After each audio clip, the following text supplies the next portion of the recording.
Salmo de número 128. Vamos dizer juntos o tema da mensagem?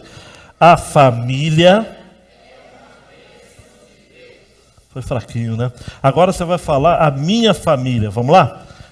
A minha família.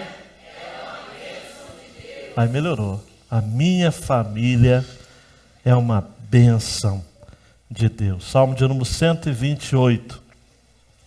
Bem-aventurado todo aquele que teme o Senhor e anda em seus caminhos, pois comerás do trabalho das tuas mãos, serás feliz e tudo te irá bem. Em tua casa tua mulher será como a videira frutífera, e teus filhos como brotos de oliveira ao redor da tua mesa. Assim será abençoado o homem que teme o Senhor. O Senhor te abençoe de Sião, para que vejas a prosperidade de Jerusalém todos os dias da tua vida, e vejas os filhos de teus filhos. A paz esteja sobre Israel. Vamos orar mais uma vez. Deus, que palavra bendita. Dá-me condições, ó Pai, de refletir com os meus irmãos aqui, pecadores como eu o sou, as riquezas da Tua palavra, que ela seja alimento para a nossa alma e motivação para o nosso dia a dia com o Senhor, no nome de Jesus. Amém e amém. O Salmo de número 128 é gêmeo do Salmo de número 127. Alguns comentaristas chegam a dizer de que ambos são compostos igualmente por Salomão. O modo como o Salmo de número 127 termina, bem-aventurado, é o modo como o Salmo de número 128 começa, bem-aventurado. Além disso, estes salmos fazem parte de um grupo de salmos chamados salmos de degraus, ou cânticos de degraus, ou cânticos de romagem, ou conforme os católicos gostam de chamar, cantos de romaria. Durante 3 vezes ao ano, os judeus iam até Jerusalém para celebrar as principais festas. Vamos ver quantos estão ligados. A festa da Páscoa, a festa de Pentecostes ou Tabernáculos e a festa, na verdade, Pentecostes e Tabernáculos, não é? 50 dias depois da Páscoa se comemorava então a festa da colheita, que era a festa de Pentecostes. E, por último, então, a festa dos Tabernáculos, que era uma lembrança, uma rememoração de quando o povo habitava no deserto em tendas. Essas 3 festas eram marcantes na história da família de Israel. E eram grandes peregrinações. E costumavam-se então entoar esses cânticos no início da viagem, durante a viagem e no final da viagem. É muito interessante, amados, entender, por exemplo, quando do Salmo de número 121, e aí a gente vai entender melhor essa relação da viagem, quando termina assim: o Senhor protege a tua saída e a tua entrada. Então a tua saída de casa e a entrada em Jerusalém. Então, cânticos que eram compartilhados no contexto familiar. O Salmo de número 128 tem algumas características muito especiais. Nessa que é a grande ideia que eu compreendo dessa passagem, Tuane vai dar um clique, de que o crente deve crer que a sua família é um reflexo da bênção de Deus em sua vida. A palavra bênção é uma palavra que vai estar norteando este Salmo de número 128. E a palavra bênção vem da mesma raiz no hebraico do verbo ajoelhar. Então dá a ideia de que, de fato, se nós queremos ser abençoados pelo Senhor, nós devemos ter uma postura de prostração diante de Deus, de reconhecimento de fato de que nós sozinhos não somos absolutamente nada. E no contexto familiar, o salmista começa então descrevendo aquilo que eu chamo de, dando um clique, o perfil do homem abençoado. Justamente para responder a seguinte pergunta: o que caracteriza um homem bem-aventurado? Se o Salmo de número 127 diz que o homem abençoado é aquele que tem muitos filhos, né? Bem-aventurado o homem que com eles enche a sua aljava.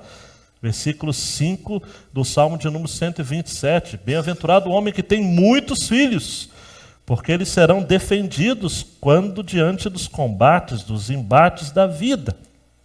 O Salmo então começa no 128 dizendo o seguinte: olha, bem-aventurado é o homem que teme ao Senhor e que anda nos seus caminhos, pois comerás o trabalho das tuas mãos, e ele será feliz e te irá bem. E a mulher será como uma videira frutífera, e os filhos como brotos de oliveira ao redor da mesa. E assim será abençoado, olha a palavra-chave, abençoado o homem que teme ao Senhor. A expressão bem-aventurado no original é muito mais do que feliz. Algumas traduções traduzem feliz, mas isso é muito pouco. A ideia de bem-aventurado no original é muitas e muitas vezes feliz. É incrivelmente feliz. E o texto fala que todo aquele que teme ao Senhor e anda nos seus caminhos. Temer ao Senhor não significa necessariamente ter medo do Senhor, mas ser reverente para com Ele. Alguém já disse que temer a Deus significa ter uma reverência por Ele tão grande que vai certamente influenciar o modo como vivemos nossas vidas. Eu até ouso dizer de que, embora o temor a Deus não precise necessariamente, para nós que somos crentes, ter esse espectro de medo, porque nós já somos justificados em Cristo Jesus, eu creio que é bom, preste atenção no que eu estou dizendo, é bom considerar o nosso temor a Deus associado com uma consciência de que, se não fosse pela graça dele, estaríamos certamente destruídos. Em outras palavras, eu quero dizer que o nosso temor a Deus precisa incluir também o nosso medo em relação ao inferno e à ira de Deus. Nós vivemos uma sociedade extremamente reverente para com as coisas de Deus, sim ou não?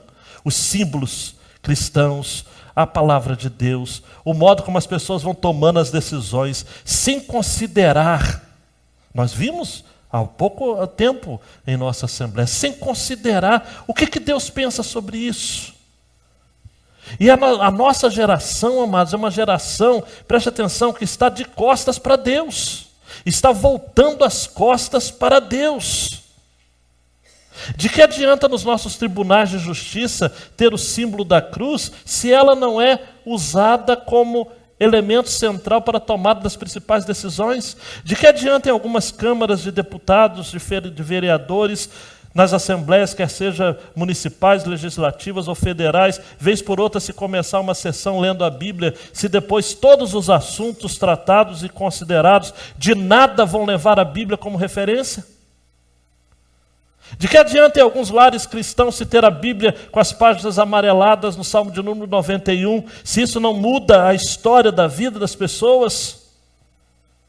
De que adianta ter os seus nomes escritos no hall de membros da igreja, se você não está certo, se os seus nomes estão escritos no livro da vida? Então, temer ao Senhor diz respeito a considerá-lo. Deuteronômio vai dizer 10, 12 a 13, ó Israel, o que é que o Senhor teu Deus pede de ti, senão que temas o Senhor teu Deus e que andes em todos os seus caminhos, que o ames e sirvas ao Senhor de todo o coração, com toda a alma, que guardes os mandamentos, os estatutos que hoje eu te ordeno. Andar em seus caminhos diz respeito a moldarmos nossa vida de acordo com a orientação do Senhor. Está intimamente ligado. Se temor é um respeito reverente, andar nos seus caminhos significa estabelecer como modo de vida estar de acordo com aquilo que Deus determina. A palavra no original para andar aqui é a mesma palavra de Gênesis 5, 24. E andou Enoque com Deus e não apareceu mais, porquanto Deus para si o tomou. É o mesmo. No hebraico não é um andar trivial, é um andar de intimidade. Eu ando com Deus, eu sou íntimo dele. Eu partilho com ele. Eu percorro a minha vida com ele.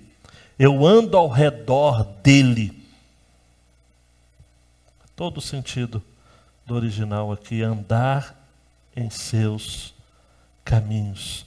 E aí apresenta aqui qual é o resultado disso. Pois, versículo 2, comerás do trabalho das tuas mãos. Se ele teme ao Senhor e anda nos seus caminhos, ele come do trabalho das mãos, ele é feliz e tudo vai bem. E aí eu me vejo aqui pensando de que o salmista está antenado com aquilo do Salmo 127, mãos, né? Como flechas na mão de homem poderoso, assim são os filhos da mocidade, versículo 4. Eu entendo também o salmista aqui antenado com o Salmo de número 1. Tudo quanto fizer, prosperará. A sentença do justo, daquele que medita na lei do Senhor dia e noite, pois será como a árvore plantada junto a ribeiros de águas. O seu fruto será dado na estação própria. Suas folhas não vão cair. E tudo quanto fizer, prosperará. Comer do trabalho das mãos significa confiar que é do Senhor que vem o nosso alimento. Até mesmo porque, eu estou dizendo sempre que o Salmo 128 é gêmeo do Salmo de 127. Por isso que, vez por outra, eu vou estar fazendo essa relação. 127:2 vai dizer: inútil vos será levantar de madrugada, repousar tarde, comer o pão de dores, pois ele supra os seus amados enquanto dormem. Comerás do fruto do trabalho das tuas mãos. É a mesma relação. Olhe para mim, amado, o seu alimento vem de Deus. Você teme ao Senhor? Você anda nos caminhos dele? Então você vai comer do trabalho das suas mãos e não do trabalho das mãos dos outros. O Senhor não vai, amados, nessas histórias aí de corrupção. Vez por outra a gente encontra alguns que chegam à basófia, que chegam ao escárnio, de dizer o seguinte: Deus me abençoou com esse dinheiro, referindo-se a dinheiro do contexto de corrupção.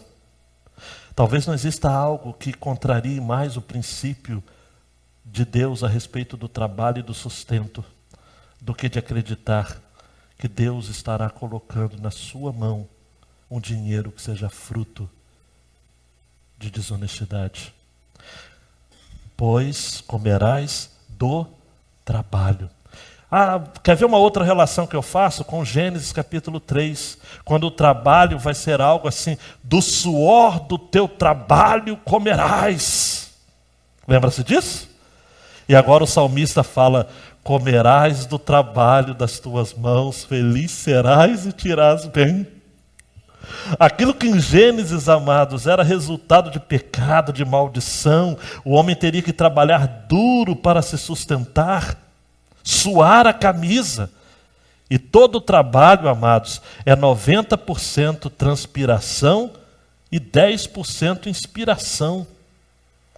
Agora o salmista fala: olha, você vai comer do trabalho das suas mãos e você irá ser feliz. Tem gente que costuma brincar e que é errado, é pecado isso. Só estou dando um exemplo. Se eu soubesse quem inventou o trabalho, eu ia ver com ele. Deus inventou o trabalho.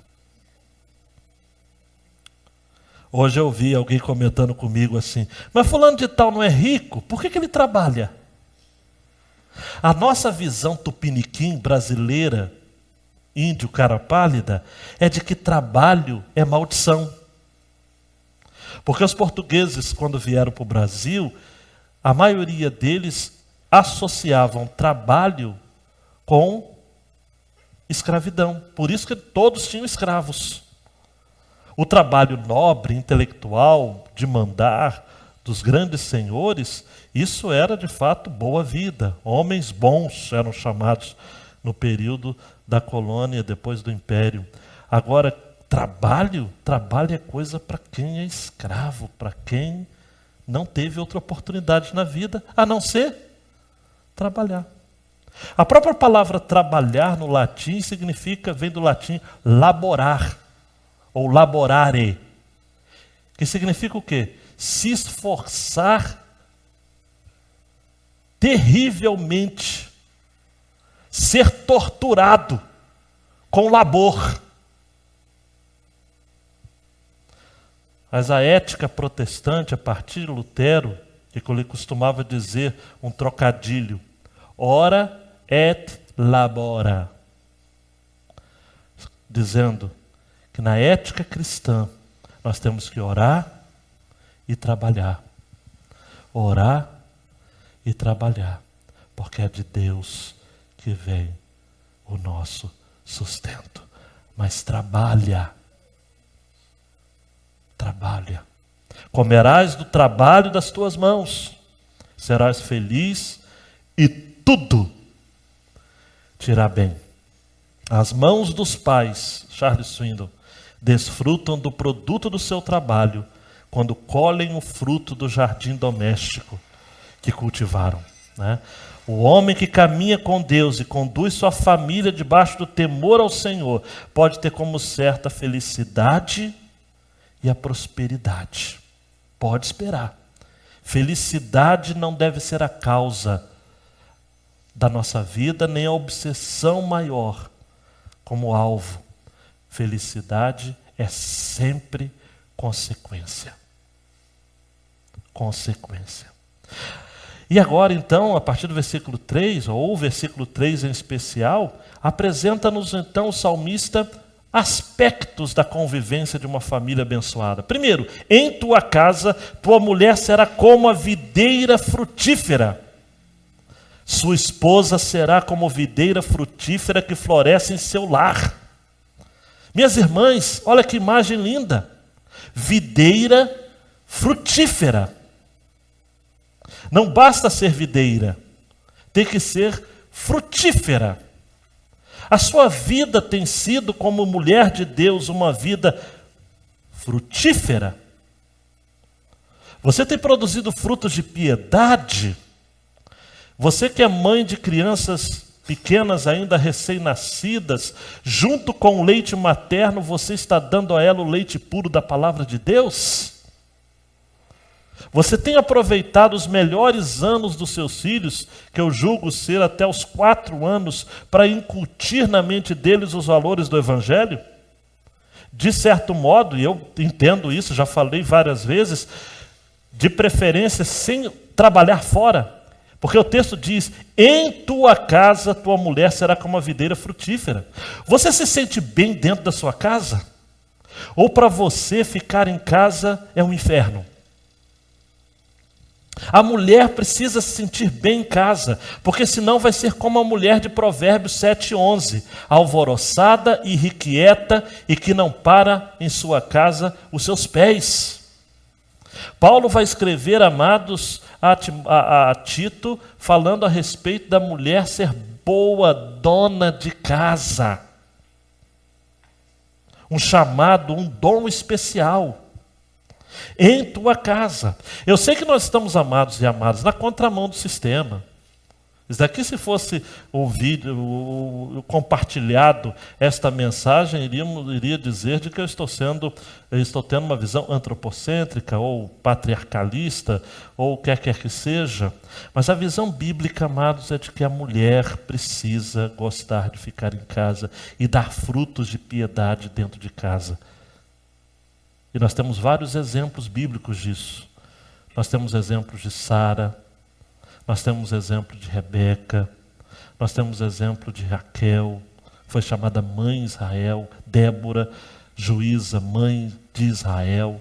Nós temos exemplo de Ana, nós temos exemplos de tantas e outras, Maria, mãe de Jesus, e tantas e outros que foram bênçãos a partir da sua casa. A mulher precisa se sentir produtiva dentro de casa. A mulher não precisa estar trabalhando fora para se realizar. Até pode, Deus lhe dá habilidades. Se você concorda com isso, está consciente disso, seja feliz também, exercendo uma profissão lá fora, uma carreira, mas saiba que o seu chamado número 1 é estar dentro de casa, assumindo o papel de esposa e de mãe, e produzindo fruto ainda com isso. Serás como videira frutífera. É isso que Deus quer para você. E os filhos? Como brotos de oliveira ao redor da mesa.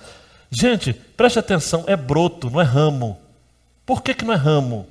Porque cada filho é um broto em particular. Cada filho tem uma raiz distinta. Quem tem mais de um filho é que sabe. São completamente diferentes, mesmo vindo de um mesmo lugar. Me perdoe a grosseria da expressão. São filhos distintos. Quer ver uma outra curiosidade desse texto? Se a mãe é videira, por que os filhos são oliveiras? Mãe videira deveria ter filho videira. Mas aqui o salmista não está preocupado acerca do que é videira e do que é oliveira. Mas ele está aqui afirmando de que mesmo em relação à mãe, o filho é uma pessoa singular. Essa história de filho é coisa muito séria. Porque os filhos aqui nesse texto, eles estão ao redor do quê? Da sala de TV, não é? Estão ao redor da mesa. E mesa na Bíblia é símbolo do que, gente? Comunhão, aceitação. Eu tenho para mim, amados, que se o salmista aqui, não sei se foi Salomão, mas quem foi que escreveu, fizesse uma visita hoje em muitas das nossas casas, ele sairia de lá escandalizado. Primeiro porque muitos lares não se tem nenhuma refeição ao dia na mesa. Eu sei que em alguns contextos aqui o marido trabalha fora, não tem tempo de voltar, mas será que não tem condições de ter uma refeição que seja com a família reunida na mesa? Quando toda a família está reunida, o homem está com o prato da comida na sala. A mulher está com o prato na comida no quarto. A criança está na varanda, correndo. Amados, os filhos precisam crescer ao redor da nossa mesa. Tem mesa na tua casa? A família precisa ter um momento para reunir. Pastor, eu sou pobre, de maré desci. Não tem mesa. Não tem mesa? Não tem como ter mesa? Coloca uma toalha no chão. A moda oriental. Senta todo mundo no chão. É a sua mesa. Por que a Bíblia fala muito da mesa? Porque na mesa todos estão no mesmo nível. Na mesa todos estão ali juntos. Por isso que o salmista no Salmo 23 vai dizer: preparas uma na presença dos meus. O salmista está dizendo o seguinte: me honra, Senhor, me honre a ponto de eu estar na mesma mesa com os meus inimigos, sendo iguais a eles. É um clamor para que o Senhor faça justiça pela vida do salmista. Nós precisamos respeitar os nossos filhos. Nós precisamos ter os nossos filhos em nossa mesa. Nós precisamos olhar para os olhos dos nossos filhos. Nós não podemos ser como Davi, que encarava gigante, encarava filisteu, encarava leão, urso, mas não encarava um filho. Absalão, ele não teve coragem de olhar nos olhos. Por isso deu no que deu. E Adonias, o filho que tentou roubar o trono de Salomão, mesmo Davi deixando claro que Salomão seria rei, o texto está lá em 1 Crônicas. Adonias agiu assim porque o seu pai não o contrariava. Você não pode ser um leão fora de casa, um leão na rua e um gatinho dentro de casa. Você não pode ser o camarada bravo, cheio de vontade, cheio de determinação, de liderança na rua, e em casa você ser conivente, você ser covarde, você ser indiferente, distante. Cabe ao homem, bem-aventurado o homem que teme ao Senhor e que anda nos seus caminhos, pois ele comerá do trabalho das tuas mãos, ele será e irá bem. E na casa dele a mulher é videira frutífera dentro da casa, e os filhos são brotos de oliveira ao redor da mesa. Esse é o sentido para se entender esse texto. Olhe para mim, tudo começa com o homem.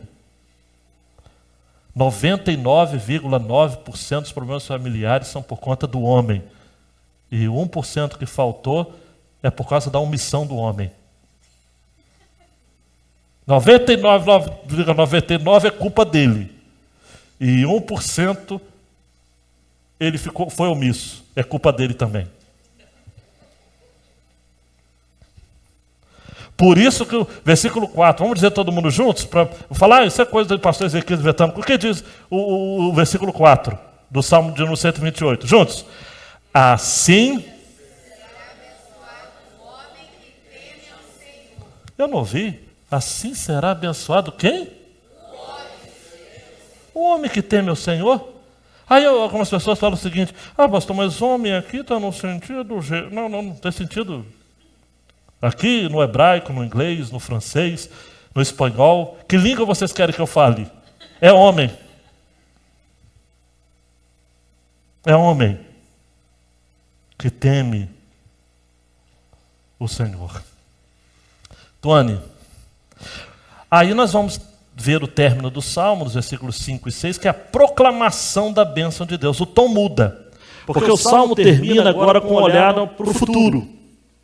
Em um retrato da família saudável e madura, ele olha para o futuro e diz: o Senhor te abençoe de Sião, para que vejas a prosperidade de Jerusalém todos os dias da tua vida e vejas os filhos de teus filhos, a paz esteja sobre Israel. Sião na Bíblia, preste atenção, amados, é um termo que aponta para o céu, é o lugar da habitação do Senhor. Salmo 87, versículos 2 e 3. O Senhor ama as portas de Sião mais do que todas as habitações de Jacó. Coisas gloriosas se dizem de ti, ó cidade de Deus. Eu não vou citar todas as vezes que aparece a palavra Sião na Bíblia, porque são 150 vezes. A palavra Sião significa lugar forte. Na Bíblia, Sião é a cidade de Davi, a cidade de Deus. E à medida que a Bíblia vai progredindo, Sião deixa de se referir à cidade física e passa a ser a cidade espiritual. 1 Pedro 2,6. Por isso também na Escritura se contém esse que põe em Sião a pedra principal da esquina, eleita e preciosa, e quem nela crer não será confundido. O que esse texto está querendo dizer? O Senhor te abençoe de Sião, de onde ele mora, na cidade dele. Toda a bênção vem dele, para que vejas a prosperidade de Jerusalém. E Jerusalém é a cidade da paz, Jerusalém, a cidade da paz. Claro que aponta para uma realidade além da história. Apocalipse 21, 2. E eu, João, vi a santa cidade, a nova Jerusalém, que de Deus descia do céu, adereçada como uma esposa ataviada para o seu marido. Esse texto está falando de realidades espirituais. O Senhor abençoa o homem de Deus para que vejas a prosperidade da cidade de Deus todos os dias da sua vida. Jerusalém aqui não é aquela Jerusalém que está sendo alvo de conflitos, amados, no Oriente Médio. Nós estamos falando de uma nova Jerusalém, nós estamos falando do lugar da paz. Por isso que o salmista termina dizendo: a paz esteja sobre Israel. A nossa casa, amados, precisa ser uma casa de paz, a paz do Senhor. A paz do Senhor. Toda vez que você chega na sua casa, você diz: a paz do Senhor esteja aqui sobre esta casa. Você, meu querido, minha querida, seu filho, sua filha está dormindo, estenda as mãos sobre ele e fala que a paz do Senhor esteja sobre você, meu filho. Tão nervosinho, tão agitado, tão temperamental. Haja paz, Senhor. A casa precisa ser um ambiente de paz. Amados, eu fico triste quando eu vejo que existem casas de crentes que não têm paz. E Jesus é o príncipe da paz. Sério. Nós temos que ansiar pela paz, nós temos que ser promotores da paz. Bem-aventurados os que amam a paz, os pacificadores.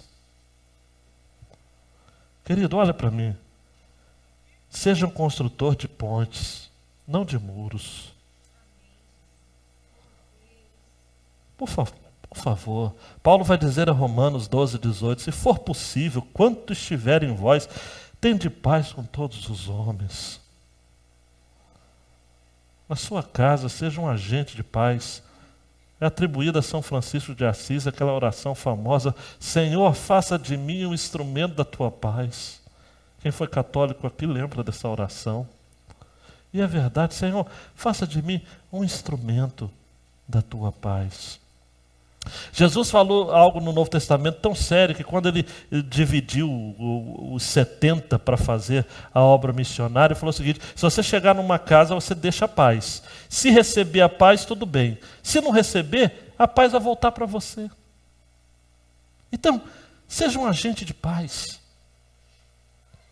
Quando o clima estiver exaltado na sua casa, só abra sua boca, igual aquele personagem do humorístico, né? Só abra sua boca quando você tiver certeza, né? Quando você tiver certeza que a sua palavra vai ser temperada com sal e graça, para gerar o quê? Paz. Paz.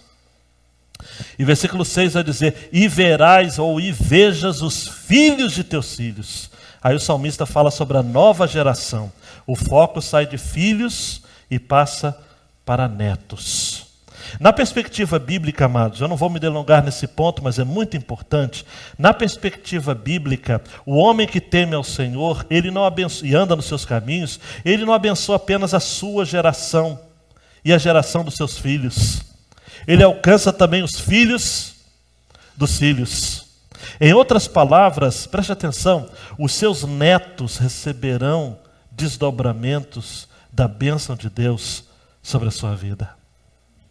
Quantos aqui tem netos? Levanta a mão assim. Vovôs e vovós. Saiba de que esses netos são reflexos da bênção de Deus sobre a sua vida. Querido, tudo que você faz hoje, para o bem ou para o mal, seu filho vai colher. E seu neto vai colher. Diga misericórdia. Isso é muito sério, gente. Eu falo um negócio desse, eu tenho depois que ir para casa e fico impressionado com a grandiosidade da palavra de Deus e da responsabilidade de crer que eu não estou apenas liderando uma família, eu, Débora e João Marcos. Eu também sou responsável espiritualmente pelos filhos do meu filho.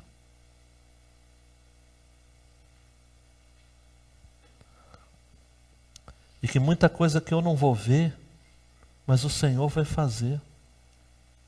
Se não na vida do filho, na vida dos filhos. Dos filhos. Seríssimo. Isso deveria nos fazer realmente levar muito a sério a palavra de Deus. Tony, vamos às aplicações aí para a gente ir para casa não com a pulga atrás da orelha, mas com o coração aquecido, como John Wesley. O temor ao Senhor precisa estar na essência do homem de Deus. Presta atenção. O homem de Deus, ele pode não ter dinheiro, pode ser feio, pode ter um emprego assim que aos olhos humanos realmente, poxa vida, cara, o que você faz? O homem de Deus, amados, pode ter um par de sapatos só para usar, pode ter uma muda de roupa, ela gostou. Mas o que não pode faltar para o homem de Deus é temor ao Senhor. Olha para mim. Temor ao Senhor. Miqueias 6:8.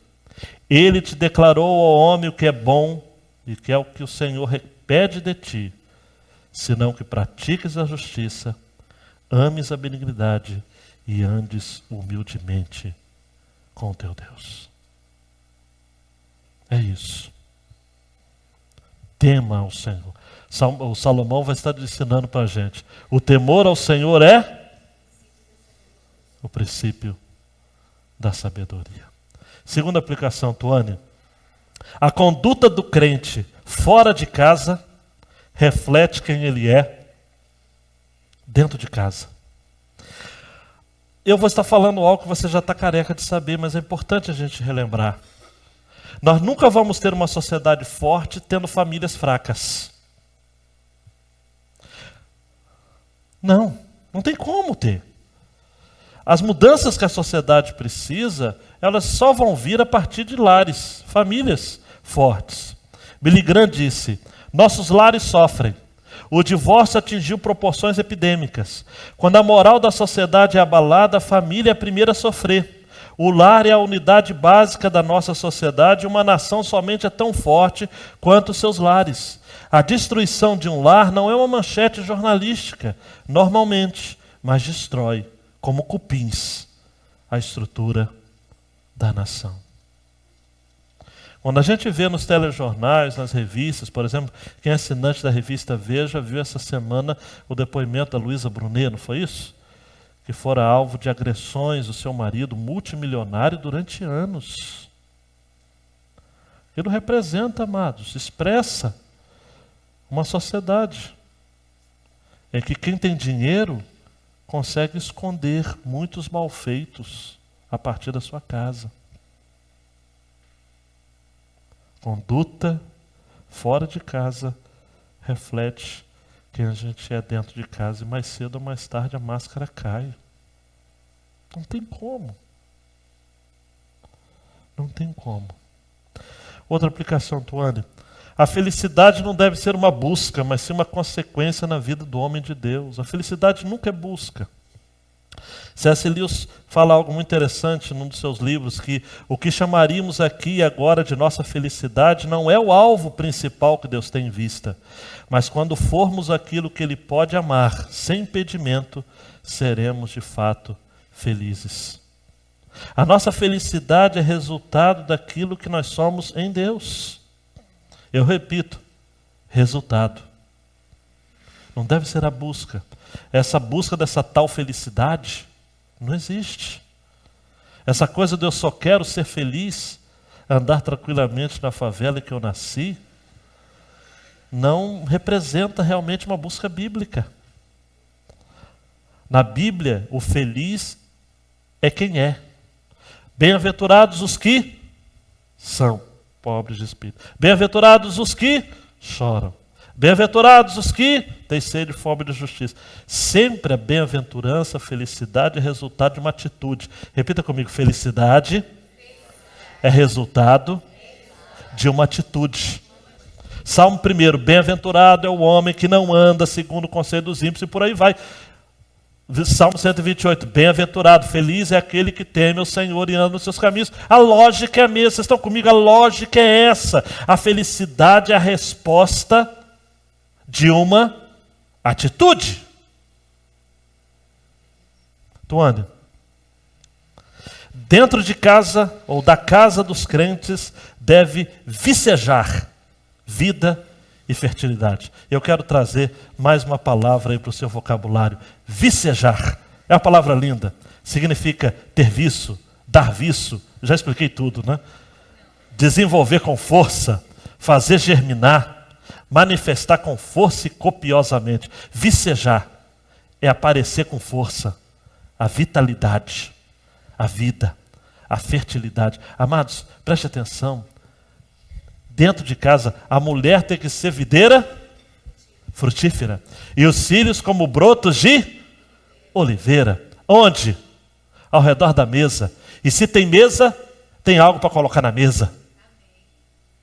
Aí é pão, é queijo, é presunto. É os resultados da mesa que vem do Senhor. Senhor, obrigado por essa mesa. Amados e amadas, há uma oração que os judeus costumam fazer até os nossos dias. Eles levantam as mãos assim e falam: Senhor, as minhas mãos estão vazias, porque tudo que eu preciso provém de Ti. Não dá, amados.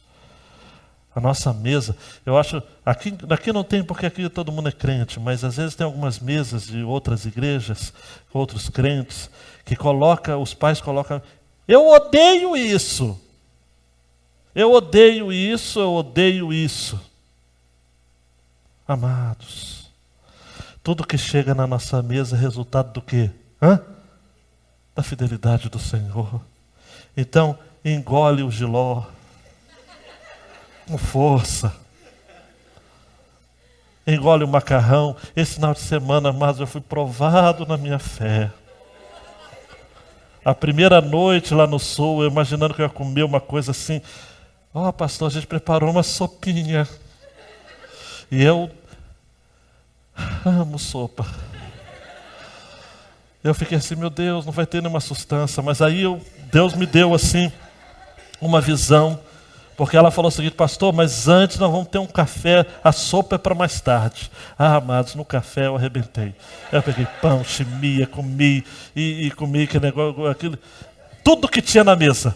A Débora ficou até assustada, olhando de vez em quando assim para mim. Eu não me senti de maneira alguma incomodado com o olhar dela. Não me incomodou, porque eu sabia que mais tarde vinha a sopa. E a sopa viria, e eu teria que encarar a sopa. E eu encarei um potezinho de sopa. Tá bom, pastor? Tá ótimo. Mas eu tomei muito café, realmente. A sopa. Desafio, amados. Senhor, obrigado por essa mesa. Mais uma aplicação. Casamento, atenção casais. O casamento é feito na terra, mas os detalhes do seu sucesso estão no céu. Receba essa palavra, solteiros. Casamento é feito na terra. Amanhã não, sábado, né? Vamos fazer um casamento feito na terra. Mas os detalhes de sucesso estão no céu. Por isso que o salmista falou, o Senhor te abençoe de Sião. Porque a bênção de Deus, amados, não vem de ninguém da terra.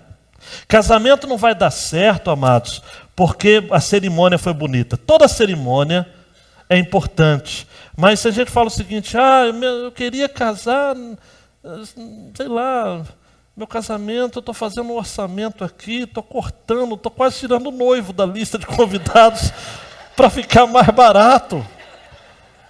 Eu não sei, está difícil. Mas olha, queridona sobretudo, nos homens nem tanto, mas casamento não é aquela cerimônia. É bonito, você vai tirar foto, vai ficar bem, mas casamento, os detalhes do sucesso estão no céu. Você se lembra do casamento daquele príncipe da Inglaterra? Qual é, Dani? Não, no William não. O Charles com a Diane, foi o casamento televisionado. Se não me engano, foram milhões e milhões de pessoas no planeta assistindo. O Ronaldo Fenômeno, do meu glorioso Corinthians, também casou, um casamento caríssimo, num castelo. Eu até pensei, se era para terminar num barraco, por que casou no castelo? Não é? Terminou em barraco. O casamento do Ronaldo e da Cicarelli. Amado, preste atenção. Casamento não é aquele que é feito aqui na terra. É bonito. Se der para fazer bolo, faz. Se não faz, não faz, porque o povo sai reclamando, quer você faça as coisas ou não. Esses linguarudos que ficam indo no casamento só para reparar. Chama pessoas que você ama e que amam você. Faz uma coisa simplesinha, capricha na lua de mel. Vai para fora do país de preferência. Se não der, vai para Penedo, vai para Mangaratiba, mas vai para algum lugar, caprichando no momento de vocês. Que casamento não é para os outros. Casamento é para vocês. Tá? Receba a dica. Fica a dica. Tony, que casou bonito também, o seu casamento, chovendo a beça. Eu naquela tenda pequena, apertada, com goteira na minha cabeça. Mas foi uma bênção. Não é? F. A família, preste atenção nessa visão de Deus aqui, hein? E vejas os filhos dos teus filhos. Olha, a família só é completada com a chegada dos filhos. Porque antes de chegar filho não é família, é casal.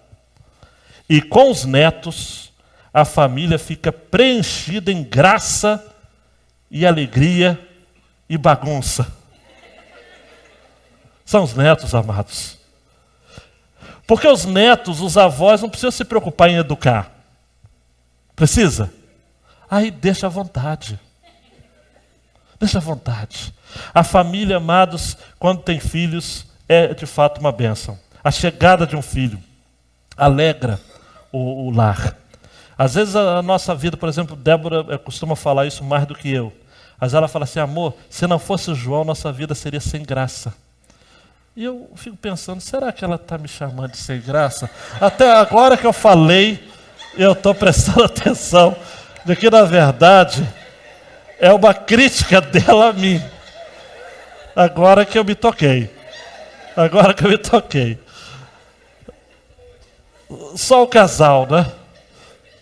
Eu vou prosseguir. Quando chega o filho, gente, é bom demais. É bom demais. Né? Quando a pessoa é corajosa, como o Edson e a Caritiana, até o segundo, e que vem realmente sob encomenda, a felicidade é grande. Agora, quando chegam os netos, amados, todo mundo que é avô me fala que é bom demais, porque é ser pai sem responsabilidade, porque você está lá, você ri, você farreia e tal, está na hora de ir para casa. Não é? Você não tem que ficar à noite acordado, você não tem que dar remédio. Você até pode cuidar, obviamente, mas não é a sua obrigação. Por isso que o salmista vai dizer, e vejas os filhos de teus filhos. Que bênção. Deuteronômio 6:2 vai dizer, para que temas o Senhor teu Deus e guardes todos os seus estatutos e mandamentos que eu te ordeno, tu e teu filho e o filho do teu filho, todos os dias da tua vida, e que teus dias sejam prolongados. Dando mais um clique. Por fim, repetindo essa ideia de que o crente deve crer que a sua família é um reflexo da bênção de Deus em sua vida. E por conta disso, nós precisamos viver o amor. Preste atenção, eu quero terminar com essa história para dizer o seguinte, não basta falar em amor. Tem lar que é assim, né? Eu te amo mais. Eu te amo mais. Besteira, se isso não for exemplificado em atos de amor. O que muda a história de uma família não são palavras, são atitudes. Quer ver? Preste atenção nessa história. Estava correndo na calçada e de repente um estranho esbarrou em mim. A minha reação foi a seguinte, me desculpe por favor. A pessoa me respondeu, me desculpe também, eu simplesmente não vi você. Depois de trocarmos palavras amáveis e gentis, eu fui para minha casa. Mais tarde, quando eu estava fazendo o jantar, meu filho se aproximou de mim tão silenciosamente que eu não percebi. E quando me virei, tomei o maior susto e lhe dei uma bronca. Sai do meu caminho, meu filho! Por isso ele foi embora, certamente, com seu pequeno coração partido. Quando eu fui me deitar, eu podia ouvir a voz calma e doce de Deus me dizendo, quando você falava com um estranho, você foi bastante cortês. Mas com seu filho, a criança que você ama, quanta grosseria. Nesse instante eu me senti pequena. E agora o meu coração que estava partido. Então fui para o quarto e falei para o menino, filho, eu sinto muito pela maneira que eu agi hoje. Eu não devia ter gritado com você daquela maneira. Por que você é tão atencioso para os de fora e vez por outra é tão grosso, deseducado, até mesmo violento com os de perto? Por quê? Por que lá fora Os filhos dos seus amigos têm vontade de ser seus filhos? E o seu filho muitas vezes sente vergonha de ter você como pai. É fato, amados. Chega de máscara. Chega de bancar o super pai para os outros, o super marido para os outros, sendo um canalha dentro de casa. Sua família é uma bênção, mas isso depende da sua atitude. Amém?